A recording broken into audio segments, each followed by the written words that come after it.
Well, it is a crisp North Vancouver afternoon. I'm here with Tony's son from Reckless Shipyards. We got the shipyards in the background. Really beautiful day. And I'm just excited to check out the Urban Aero family. I looked at this in 2019. A few things have been improved. It's still just a fantastic box bike, cargo bike.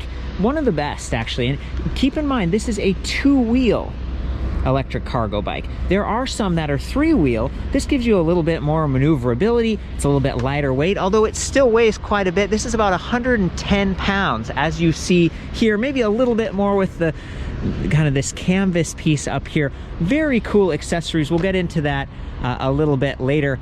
But we should actually just talk about this box up here. This is made with expanded polypropylene, EPP, the same stuff that they use on helmets. So it does crush down a little bit, but it gives you a really solid, kind of a firm structure to work with. So you get the safety and you get that durability without getting too heavy. The rest of the frame is aluminum alloy, and one of the areas that they've improved since last time is this is kind of a square tubing on that down tube.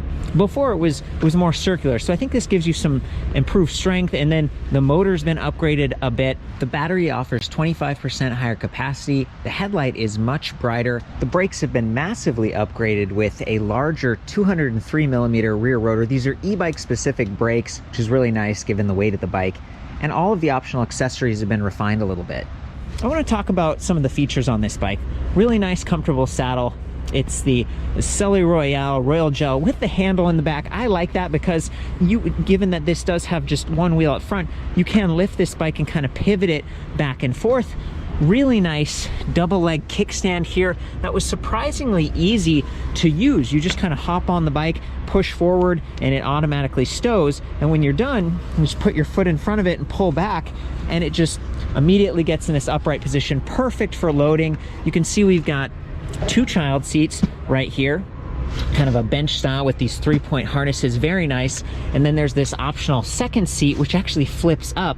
Pay a little bit extra for that. You also pay a little bit more for this. It's kind of a mat at the bottom. Otherwise, we've just got these drain holes and stuff. This mat is really comfortable. It gives you a little bit of cushion. And then this rain cover has been improved. This is so nice. It's just clear, a little bit taller in the front. Maybe it gives you more headroom for that third child up front. And the windows kind of roll up on the side. I feel like this would channel water down and it wouldn't be dripping on you or on your precious cargo when you're loading and unloading. I really like this. And then there's this mesh net right here. So if you're looking down, talking with your kids, telling them to get along, you know, it's not blocked the way that clear plastic would block sound, and it would just be a little bit more difficult to communicate. That's one of the big benefits of having like a box bike.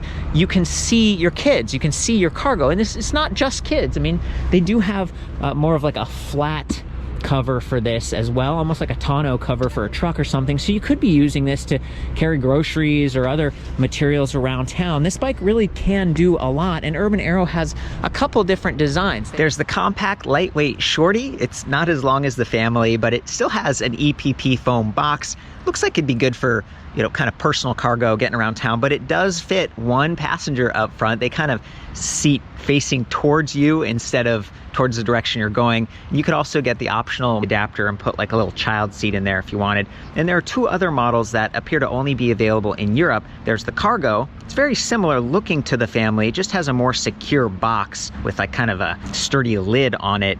And that one has the suspension fork, which is kind of unique. The family has a rigid steel fork, which I think reduces flex, probably keeps the weight down a bit. And then there's also a tender model, and this one has two wheels up front instead of one wheel. So the family, the Shorty, the Cargo, those are all going to be a little bit easier to turn and lean, and just feels more like a traditional bike versus the tender. You know, we're really getting heavy duty there. It won't tip as easily. Looks like you could almost run a little ice cream business out of this thing or something.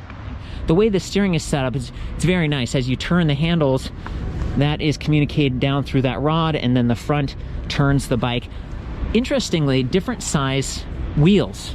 Okay, so the smaller wheel up front, it's going to be a little bit more nimble, but you have a lower attack angle, so it might not be quite as comfortable as a really tall wheel in the back. And as the captain, the peddler, nice to have that lower attack angle back here. And you know, I mentioned that saddle when we started out.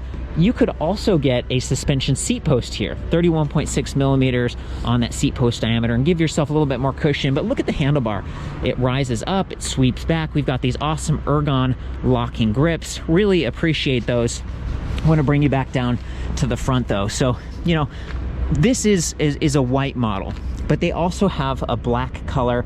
I'm a fan of the white because it's easier to see at night. But look at these nice reflective strips and stuff on that optional canopy. Look at the reflective stickers that they've got on the front, and then this Lazine E115 310 lumens on that headlight, and it points where you steer. I really appreciate that.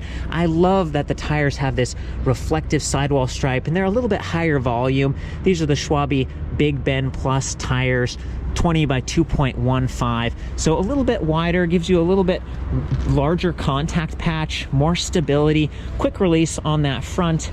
And then in the rear, we've got nuts and stuff, because this is a very special drivetrain. It's the Enviolo continuously variable transmission. This is not like a traditional cassette and derailleur, which would hang down. It could kind of get bumped and it wouldn't be quite as clean as this. So coming back to the application, you got your kids, you got cargo. By the way, there is an optional cargo rack back here, so you could really load this thing up. But if you've got a derailleur, it's just a little bit more exposed. It's quick, it's light, this is going to add some weight, but this still gives you a good range of gearing. 380 degrees is what they say, but there's like a traction fluid inside and this ramped like ball mechanism, so you can shift gears at standstill, right? You can see the little infographic there where it's like, are you climbing a hill or are you on the flats? You want to go a little bit faster.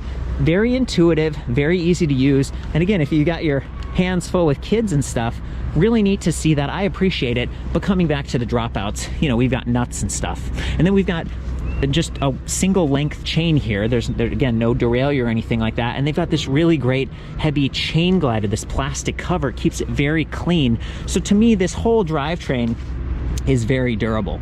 Coming back to the rear though, nice thick spokes on this. I think they're 13 gauge, and then the same Schwalbe Big Ben Plus. The only thing is the wheel size is a little bit different back here, 26 by 2.15 versus the 20 up front. So when it comes to replacing inner tubes and stuff, maybe even tires eventually, if you're doing a lot of skidding or just riding this all the time, maybe you replace your car, there's a little bit, you know, you kind of got to get one and then the other size.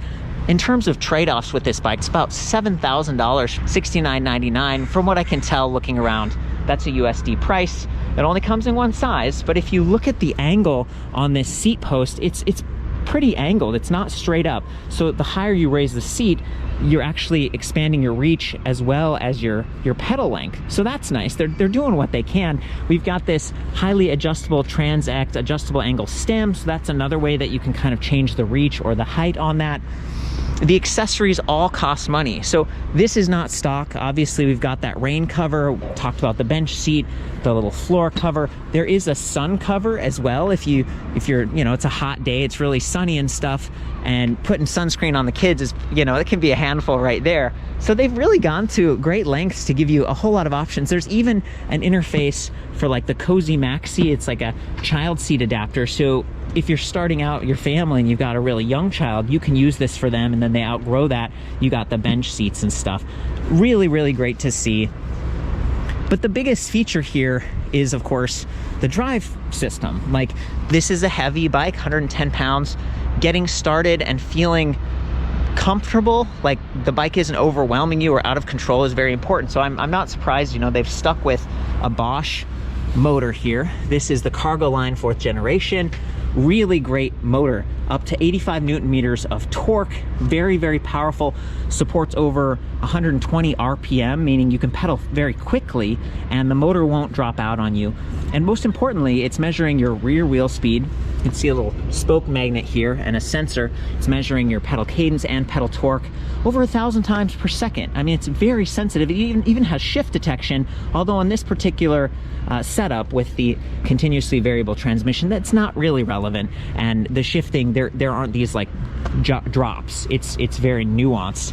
So for me, this is an excellent choice. I love that it's got the standard size chainring. Some of the older systems had a smaller chainring that had some kind of reduction gearing drag that was happening. Of course, you got nice cranks and then these resin pedals with sort of a grip tape traction on them. above average. Yeah, so a drive system that makes sense, that's responsive, is important, and I think they chose well. It's really clean and everything. And then you want a motor that's supported by a decent battery pack, and I think they've chosen very well here. This is the PowerPack 500. It's the highest capacity PowerPack from Bosch. They have larger Power 2 batteries now, but I like the PowerPack because it's lighter. It's very compact. It's got this handle built into the top. This battery, you can double the range by getting another one and mounting it here on this slide track, and I think that's really great because then you got over a kilowatt hour of capacity. On the website, on the official Urban Arrow website, they say, oh, we think this can get like, 35 miles per charge or something like that, because it is fairly heavy and you've got a hard-working motor here. So that's kind of justification for maybe getting that second battery. But if you don't get that, they also have like a bottle cage adapter, so you can mount your drink right here, which I think was very thoughtful because we don't have bottle cage Bosses anywhere else. You kind of get in the way of that step-through frame design if they did. Yeah, there's some other bikes out there that have some different mounting options right here. Sometimes you can get like a drink holder up here. Love that they got the big fun bell. You guys know I like bells. And then when you're going and you've got that speed and you've got that precious cargo, of course you want to be able to stop quickly. So I noticed these like CME 5 Magura hydraulic disc brakes with a larger reservoir here, so it's just really smooth and it gives you sort of a varied braking. It's not going to like lock up on you. I was really impressed to see that 180 millimeter rotor up front with quad piston calipers, so more braking surface, just again really smooth. It's going to dissipate heat a little bit better. You get that mechanical advantage, which over a 20-inch wheel is overkill almost. And then back here, 203 millimeter disc brake rotor. So again, good mechanical advantage, cooling properties, quad piston calipers. This is stuff I'm used to seeing on like downhill bikes. So I love that. You're going to be able to stop effectively. And SKS plastic fenders. We got the integrated lights back here. This light would mount to the optional rear rack if you went in that direction. We already talked about the front light. I feel like that's a pretty good overview.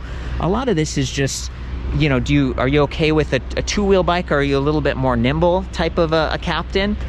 Do you like the way this thing looks? Pretty aerodynamic.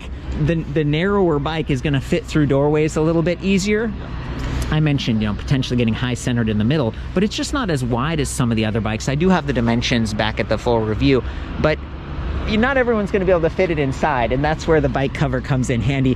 One of the things I love about this battery being so accessible right there, and by the way, it uses the same keys as this frame lock back here, this Hebie shield, so you can kind of, again, it's 110 pounds, so if you just like lock that rear wheel, someone would have to like drag the bike away. So that's pretty cool for hopping in and out of stores. But it uses the same key for the battery pack down here, and then that being so easy to charge off the bike. I'll be right back, Tony, but I want to highlight the charger here. This is the 4 amp charger from Bosch, weighs about 1.5 pounds. It's a fast charger. It's got the proprietary interface, and so if you do have to leave the bike outside with the cover on it or something like that, bring the batteries into a cool, dry location and try to keep them from getting too discharged. Every couple months or whatever, top it off, keep it full so that those cells are maintained. Okay, back to you. What do you have here? This is so cool. We have here, very neat. It's a poncho or a rain cover. Had a hoodie as well.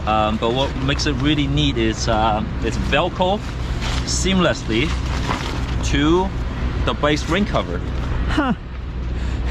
So that will keep the rider completely dry. Like if I were to wear it, then yeah, so it keeps the captain clean and dry, and it connects directly to this other rain cover. That is so cool. It's got Velcro around it. Yeah, so look at that. The Vancouver also got a nickname, Raincouver. Raincouver, yeah. Got that a lot, but with this, that becomes all year round. That's nice. And I'm seeing some other reflective little accents on this thing. And then this was really cool too.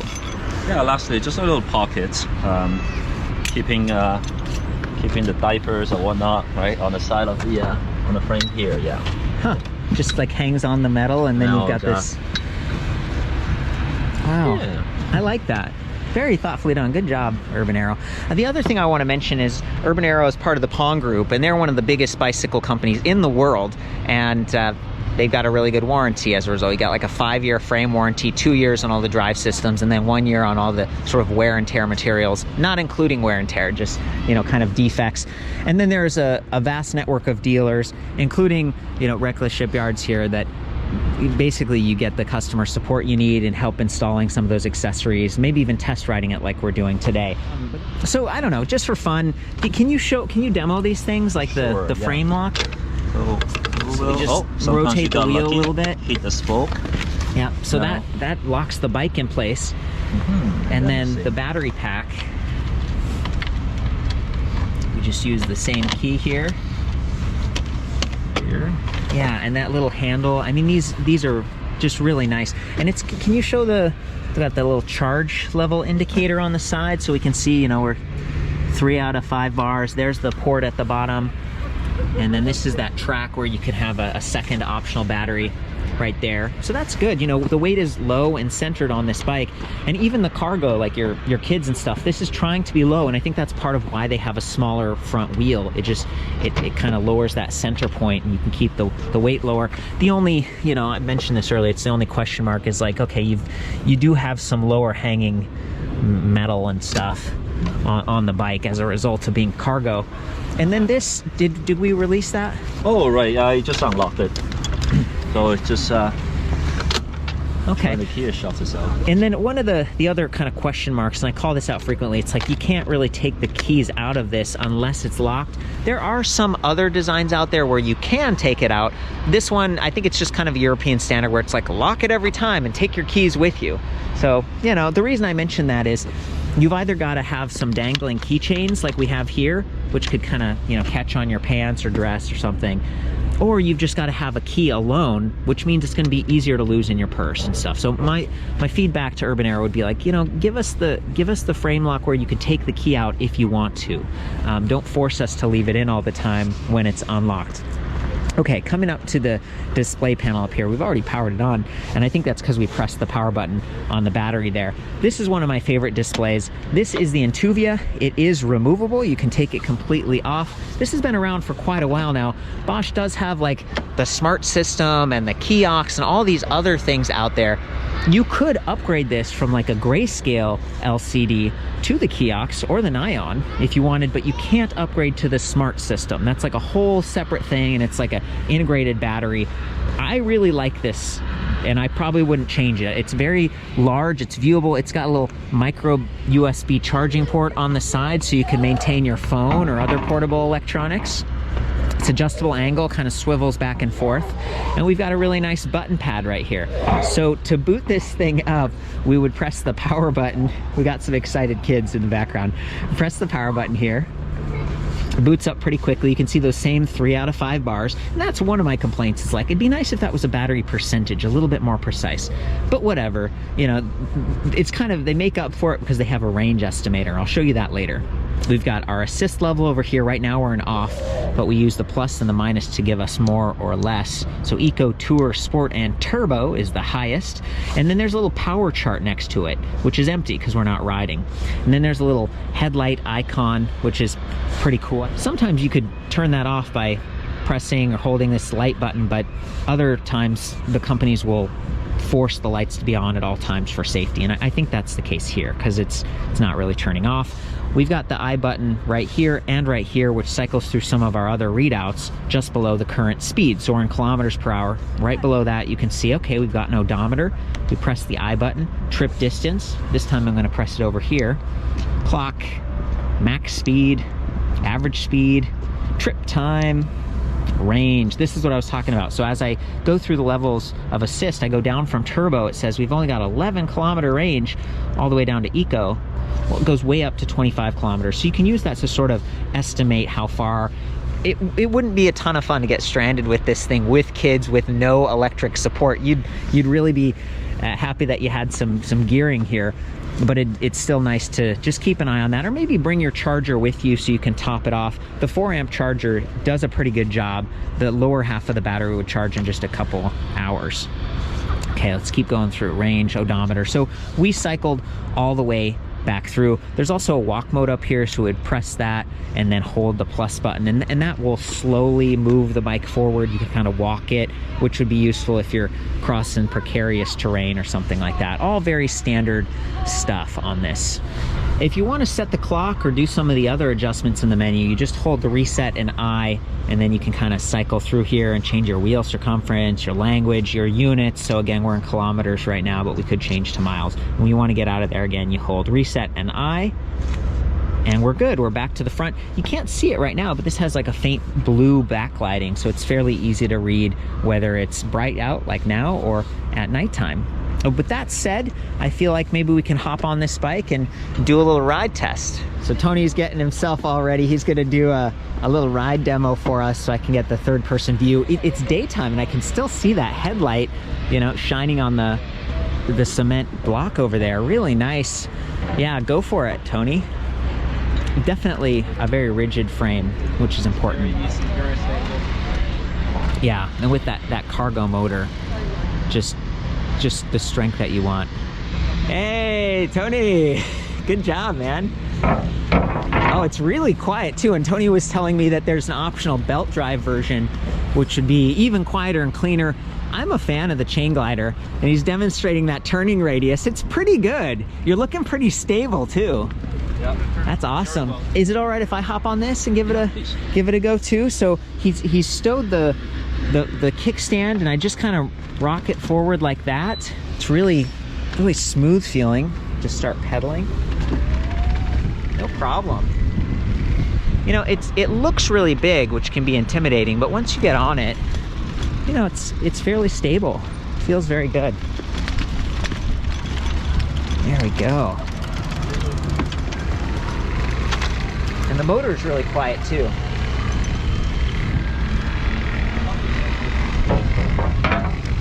You know, dare to do the no hands thing. These longer bikes can be a little bit tippy. You kind of got to get used to the steering, but it really does feel very comfortable. And even when you load it up a little bit with kids and stuff. Tony, I wanted to hop in the front and simulate the kid ride. Are you up for that? Are you put my life in Tony's hands? Oh, that's awesome. You can see his foot kicking the keys a little bit. That was my point earlier, where it's like if they just used a different, yeah, my own approach would probably be not to have a keychain. It would just be just the key. Okay, so I'm gonna hop in here. We already got a little bit of cargo. Okay, Tony. Oh, lots of room. Here we go. There? Yeah, I actually do have a good amount of room here. I have to duck a little bit because of my helmet, but it's not too bad. All right, and it's starting off a bit of a hill. Oh, yeah? No problem with the cargo 85 Newton meter. Yep. That really unique front wheel steering going on up there. I'm still feeling pretty safe and comfortable. The higher volume tires are nice. Oh yeah, look at us steering, like slaloming through here. Oh my gosh. Oh yeah, here's a hill. Lean, it turns itself. Oh yeah. Oh, that is cool. You can hear the motor a little bit more now because it's working. We're climbing a little bit. I think the cargo line was definitely the right choice there. How you doing, buddy? Oh, well, I'm having a great time. Okay, you want to take us back to the shop? Sounds great. Oh boy, we're putting that turning radius to the test. Oh my gosh, it's a lot of fun up here. You know, you kind of get to see where you're going. Oh, leaning side to side. It's okay if you want to scream. Ah, time for a brake test. Oh, this is cool. That's so fun. Oh yeah. Thank you. Doing the bell, weaving in and out. Good job, Tony. There's Reckless Shipyards. And then the stopping, you're able to put your feet down and just stabilize the bike? Yes. With a forward position pedal, it's very easy to put your foot down there. Guys, I think that's it. I've recorded all the specs back at the website as usual, ElectricBikeReview.com. I've got a comparison tool so you can compare year over year and look at some of the other box bikes. I've also got some forums so you can talk to other people who own this. Maybe they have kids and stuff. They can chime in. I love you. Ride safe. And we'll see you next time. Thanks, Tony.